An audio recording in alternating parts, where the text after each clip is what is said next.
এবার এবার আমি অন্য প্রসঙ্গে আসি। ৫ আগস্টের পর ক্ষমতা বলের অনেক বেশি ঘনিষ্ঠ, অনেক বেশি প্রভাবশালী জামাতে ইসলামী, কিন্তু দলটির একাত্তরের ভূমিকা নিয়ে আগে যেমন আওয়ামী লীগ সমালোচনা করতো, এখন সেটা অনেকটা সেই জামাতের সমালোচনা করছেন বিএনপি নেতারা। জামায়াতের একাত্তরের ভূমিকা নিয়ে আপনি কি বলবেন, একটু যদি সংক্ষেপে বলেন যে জামায়াতের একাত্তরের ভূমিকা, পরে এখন বিএনপির অবস্থান এগেনস্ট জামাতকে তারা মুনাফেক বলতেছে, মুনাফেক শব্দটা দিয়ে মনে পড়লো, এটাকে আপনি কিভাবে দেখবেন? দেখুন, প্রথম কথা হচ্ছে ৭১ সালে আমার জন্মই হয়নি, অতএব আমি প্রত্যক্ষভাবে কিছু দেখিনি। কিন্তু আপনার জন্ম তো ধরেন ৩০০০ বছর আগেকার খবর। আমি ওই দিন একটা আপনার স্ট্যাটাসে কথা শুনতেছিলাম যে সেই খবর তো আপনার আছে। বলছি এখন আমি সব ইতিহাস পর্যালোচনা করে দেখলাম যে মূলত ৭১ সালে শুধু স্বাধীনতার বিপক্ষে জামাত অবস্থান নেয়নি, মুসলিম লীগও তো অবস্থান নিয়েছিল। আচ্ছা, এখন বিএনপির জন্ম কিভাবে এটা বলেন। শহীদ প্রেসিডেন্ট জিয়া রহমান সাহেব একজন ব্যক্তি ছিলেন। এত জনপ্রিয় দলটা গঠন কিভাবে করলেন?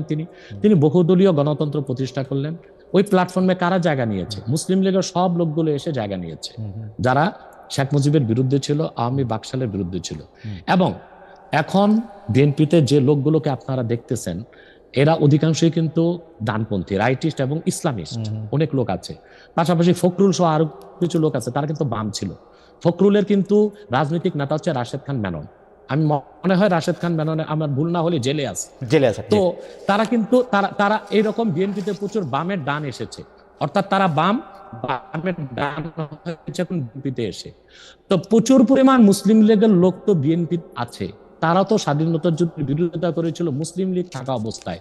তো শুধুমাত্র স্বাধীনতার যুদ্ধের বিরোধিতার জন্য জামাতকেই ধোলাই করবেন? তাদেরকে কি ধোলাই করা উচিত না? এখন প্রশ্ন হচ্ছে কেন ৭১ সালে জামাত, আমি এক কথায় উত্তর দিব যে ৭১ সালে বাংলাদেশের স্বাধীনতার বিপক্ষে অবস্থান নেওয়াটা জামাতের রাজনৈতিক ভুল সিদ্ধান্ত ছিল।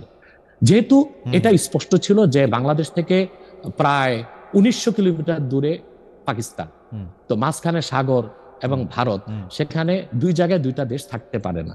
আমি বরং মনে করতাম তখন জামাতের এটাই সিদ্ধান্ত নেওয়া উচিত ছিল যে স্বাধীনতার পক্ষ নিয়ে নেওয়া, কিন্তু তারা নেয় নাই কোনো। সেটা একটা জবাব তারা এটা দিয়ে থাকে যে তারা বুঝতে পেরেছিল বাংলাদেশ স্বাধীন হলে ভারত এখানে করবে, আধিপত্য বিস্তার করবে। এবং সেটা আমরা পরে দেখেছি, ভারত কিন্তু আধিপত্য বিস্তার করেছে। এবং শেখ মুজিবুর রহমানের মতো একজন নেতাও কিন্তু ভারতের আধিপত্য থেকে বাংলাদেশকে মুক্ত করতে পারে নাই। জিয়া কেন এত, জিয়া রহমান, আমরা যে এত ভারতের আধিপত্যের কথা, জিয়া রহমান একটু খালেদ ভাই, জিয়া রহমানের জনপ্রিয়তার মূল কি? জিয়া রহমানের জনপ্রিয়তার মূলে ছিল দুইটা বিষয়। একটা হচ্ছে তিনি ইসলামী মূল্যবোধী বিশ্বাসী ছিলেন, দ্বিতীয় হচ্ছে জিয়া রহমান ভারতীয় আধিপত্যবাদের বিরুদ্ধে অবস্থান নিয়েছেন। এই জন্যই তিনি জনগণের নিরঙ্কুশ সমর্থন পেয়েছেন। এবং বাংলাদেশে এখনো বিএনপি জনপ্রিয় দল, এবং এখনো ফ্রি ফেয়ার ইলেকশন হলে প্রায় ২০০। আমার মনে হয় যে আপনার এই রাজনৈতিক মানে বক্তব্য নিয়ে আসলে আমার আলাদা কিছু বক্তব্য আছে, সেটা নিশ্চয়ই আমরা একদিন এটা আলোচনা করবো নাকি। ভারতীয় আধিপত্যবাদ বলতে আমরা কি বুঝি, জিয়া রহমান সাহেব এবং জামাতে ইসলামী। এক কথায় বলে দিচ্ছি। দেখুন, ভারত ৭১ সালে আমাদের যে পক্ষ নিয়েছিল স্বাধীনতার যুদ্ধে, সেটা কেন নিয়েছিল? বাংলাদেশের স্বার্থে না। তারা ৬৫ যুদ্ধে পাকিস্তানের কাছে শোচনীয়ভাবে পরাজিত হয়েছিল, এবং ভারতীয় ট্যাঙ্কগুলোকে ডিনামাইট বেঁধে ইস্ট বেঙ্গল রেজিমেন্টের মুসলিম সৈন্যরা উড়িয়ে দিয়েছিল। ইস্ট বেঙ্গল রেজিমেন্টের মুসলিম সৈন্যদের কারণেই পাকিস্তান জয় পেয়েছিল। আমার মনে হয় যে আপনার বক্তব্যটা ফ্যাকচুয়ালি ঠিক কিনা সেটা একটু পরীক্ষা করার দাবি রাখে। ৬৫ সালে যুদ্ধে আসলে কে জয়ী হয়েছিল, তাসখন্দে যে যুদ্ধবিরতি হয়েছিল সেটার মধ্যে আসলে কি শর্ত ছিল, আমার মনে হয় এগুলো নিয়ে আমরা আরেকদিন আলোচনা করব, পরে বসবো আমরা সেটা। কিন্তু ভারত কখনোই আমাদের বাংলাদেশ একটা স্বাধীন সার্বভৌমত্ব রাষ্ট্র হিসেবে টিকে থাকুক এই জন্য সে সহায়তা করেনি। আবার গ্লোবাল পলিটিক্সে আমরা যদি দেখি, তখন পাকিস্তানের পক্ষ নিয়েছিল আপনার আমেরিকা, আর ভারতের পক্ষে ছিল রাশিয়া। সেইভাবে আসলে ভারত পাকিস্তান এই বাইনারিতে বাংলাদেশকে আসলে আমি একটু বলি এটা, কারণ এটা নিয়ে আর কথা বাড়ানো যাবে না। ডক্টর আব্বাস, আমি বলি একটু একটা পর্যায়ে যাই আমি। তো রাশিয়ার পক্ষ নিয়েছিল, আর সবসময় ভারত তো কোনো শক্তি না, এটা রাশিয়ার লেসপেন্সারগিরি করে, আর এখন আমেরিকার লেসপেন্সারগিরি করতেছে। এই জন্য তারা মূলত সদিচ্ছা নিয়ে বাংলাদেশকে সহযোগিতা করেনি ৭১ সালে। সেজন্য ৬,০০০ কোটি টাকার অস্ত্র তারা চুরি করে নিয়ে গেছিল। এবং সেজন্য স্বাধীনতা যুদ্ধে নিয়াজি পরাজয় স্বীকার করা দরকার ছিল আমাদের ওসমান গনির হাতে, তার কাছে না করে ভারতীয় সেনাপ্রধানের কাছে করবে কেন, ওসমানীর কাছে কেন করেনি? এই সব থেকে বোঝা যায় ভারত একটা আক্রোশ থেকে এবং তার রাজনৈতিক উদ্দেশ্য অর্জন করার জন্য স্বাধীনতা যুদ্ধে আমাদেরকে সহায়তা করেছিল। পরবর্তীতে সে কি না করেছে, ফারাক্কা বাদ দিয়েছে।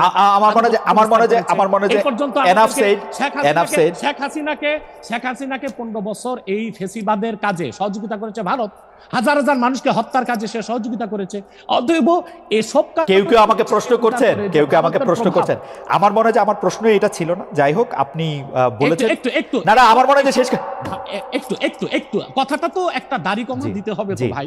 সেটা হচ্ছে, তো হয়তোবা জামাত নেতারা তখন চিন্তা করেছিল যে বাংলাদেশ একটা দুর্বল ভূখণ্ড, এটা যদি স্বাধীন হয়ে যায় ভারত আধিপত্য বিস্তার করবে, অথবা ভারত যেন আধিপত্য বিস্তার করতে না পারে, বাংলাদেশ আরো শক্তিশালী হয়ে তারপর স্বাধীনতা ঘোষণা করুক, এরকম চিন্তা ছিল কিনা ওটা জামাত নেতা বলবে। ওকে, ঠিক আছে।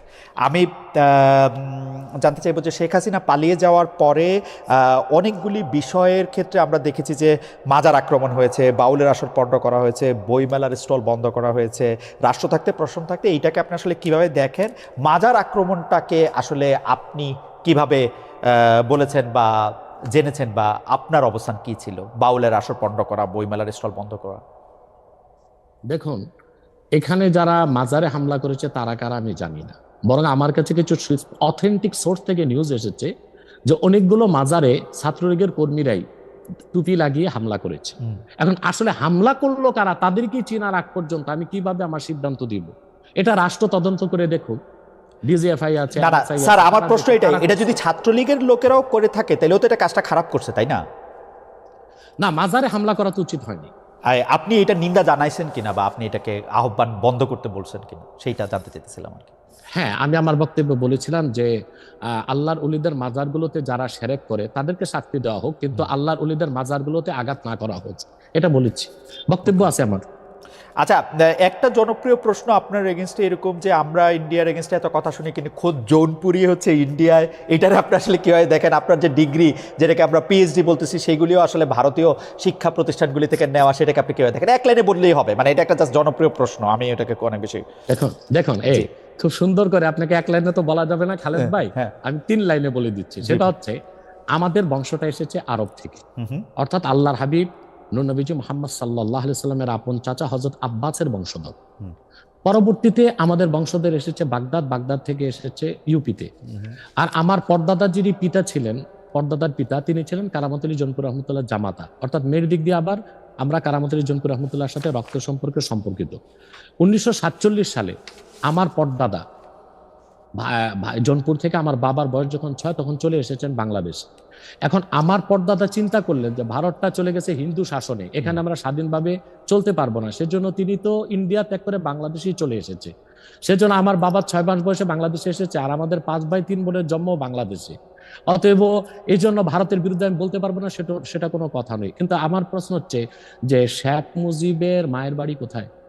না না, সেগুলি তো ভারতে, সেটা তো আরেকজনের প্রসঙ্গ, আরেকজনের প্রসঙ্গ। বলি না একটু বলি না, এটা তো বলতে হবে তো। তারপর হোসেন সৈয়দ সরওয়ার্দীর বাড়ি কই ছিল? তার বাবার বাড়ি ছিল কলকাতা। আব্দুল হামিদ খান ভাসানী, তার বাড়ি ছিল আসামের ভাসানটেক। এরা সবাই কিন্তু পূর্বপুরুষ ভারতে ছিল। অতএব জোনপুরে হওয়ার কারণে আমি ভারতের বিরুদ্ধে করতে পারবো না, এটা হয় না। বরং আমি যে অন্যরা বাংলাদেশের হয়ে রয়ের দালালি করে আর আমি রয়ের বিরোধিতা করি, এটাই তো আমার কৃতিত্ব। না, ফ্যান্টাস্টিক। আমরা তাবলিগ জামাতটাকে আমরা রাজনৈতিক প্ল্যাটফর্ম মুক্ত দেখেছি দীর্ঘদিন, কিন্তু এখন যে এটা একটা সাতপন্থী জুবাইরপন্থী একটা ব্যাপার, এবং একজন আরেকজনকে এবার হত্যার পর্যন্ত ঘটনা ঘটেছে, এটা নিয়ে আসলে আপনার একটা আমি মন্তব্য শুনতে চাই। এটাকে আপনি আসলে কিভাবে দেখেন, এবং এই বিভাজনে কারা ফু দিচ্ছে? আপনি যেহেতু সরাসরি কথা বলেন, আপনি এইটাও একটু বলে দিবেন কিনা যে এই বিভাজনটার মধ্যে আসলে কারা লাভবান হচ্ছে, কারা ফু দিচ্ছে, কারা এটা করতে চাচ্ছে?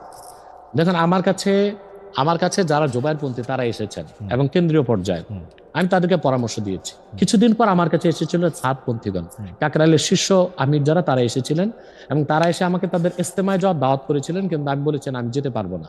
আমি তাদেরকে প্রস্তাব করেছিলাম যে আপনারা সাদ সাহেবকে নিয়ে এত মাতামাতি কেন? সাদ সাহেব যদি ভুল করেই থাকে তো সে তো তওবা করলে পারে। তখন তারা আমাকে বললেন যে সাদ সাহেব দারুল উলুম দেওবন্দে গিয়েছেন এবং তিনি সেখানে তার বক্তব্য স্পষ্ট করেছেন। আমি বলেছি তাহলে আমি আমার প্রতিনিধি দেওবন্দে পাঠাবো এবং আমি জানবো সাদ সাহেব তওবা করেছেন কিনা। এবং ঘটনাচক্রে গত পরশু আমি যখন রংপুর যাচ্ছিলাম, এয়ারক্রাফট থেকে, গাড়ি থেকে নেমে এয়ারক্রাফটে ওঠার সময় আমাকে এক যুবক আলেম এসে আলিঙ্গন করে বললো আমার নাম উসামা। আমি বলছি কে? বলে কাকরাইলের ওয়াসিফ সাহেবের ছেলে, সে একজন মুফতি এবং দারুল উলুম করাচিতে পড়াশোনা করেছে। তো দেখা যাচ্ছে যে তাবলিগের দুই দলেই আলেম আছে। কিন্তু অধিক সংখ্যক আলেম ও মূল ঘরানার যারা ইসলামী আন্দোলনের নেতৃত্ব দিচ্ছেন তারা কিন্তু জোবায়েরপন্থীদের সাথে, এবং তারাই হক। কারণ স্যার সাহেব যে ভুলগুলো করেছে মারাত্মক ভুল, এবং সেগুলোর জন্য তাকে প্রকাশ্যিত তওবা করতে হবে। কিন্তু বাংলাদেশে এই যে সহিংসতা সৃষ্টি করছে, এর জন্য আমি নাম বলতে পারবো না, তবে দেশীয় একটা ইন্টেলিজেন্ট ব্রাঞ্চ এবং বাইরের একটা ইন্টেলিজেন্ট ব্রাঞ্চ এখানে ফু দিচ্ছে। আমার শেষ প্রশ্ন, আমি কিন্তু দেখেছি যে ইসলামী বক্তাদের কেউ কেউ মানে কখনো কখনো বাতাস বুঝে পাল তুলে দেন, যেমন ডক্টর ইউনূস এর ব্যাপারে যে উনি আগে সুদ খান, এখন সুদ খান কিনা, দেশের রাজনৈতিক সিস্টেম এই সেই সম্পর্কে নানা ধরনের কথা বলেন।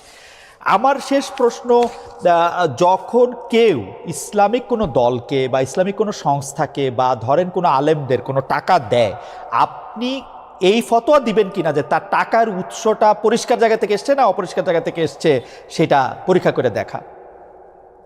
দেখুন, প্রথম হচ্ছে যে কোনো স্কলার যে টাকা দিচ্ছে, যার কাছ থেকে টাকা নিচ্ছে, টাকাটা কন্ট্যাক্ট করে নেবে না, পেশাদার বক্তারা কন্ট্যাক্ট করে নেয়, আর যারা দায়ী আল্লাহ তারা কোনো সময় কন্ট্যাক্ট করে নেয় না। দুই, যদি সে এতটুকু নিশ্চিত হয় যে মাহফিল কমিটি মুসলিম এবং তারা হালাল টাকা থেকেই দিয়েছে, তখন তার জন্য টাকাটা নেওয়া জায়েজ হবে। আর মনে রাখবেন, একজন হক্কানি আল্লাহওয়ালা বুজুর্গ আলেম হচ্ছে নদীর মতো।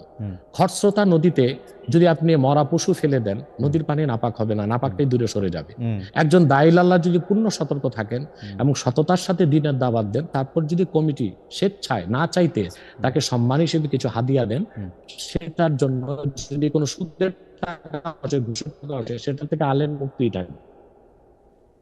আমরা আনফরচুনেটলি আপনার শেষ কথাটা আসলে ভালো শুনতে পাইনি, আপনি কি লাইনটা আবার বলবেন? জি, আবার বলছি জি, যে একজন বক্তা যখন কন্ট্যাক্ট করে টাকা নেয়, যেমন দেশে কিছু বক্তা আছে যে আমি প্রোগ্রামে আসবো, আমাকে 1 লক্ষ টাকা দিতে হবে, এইভাবে টাকা নেওয়াটা শরীয়সম্মতভাবে ফাতওয়ায় ঠিক হলেও তাকওয়ার খেলাফ। সেজন্য যারা কন্ট্যাক্ট করে টাকা নেয় না তারাই দায়ী ইলাল্লাহ, পেশাদার বক্তা নয়।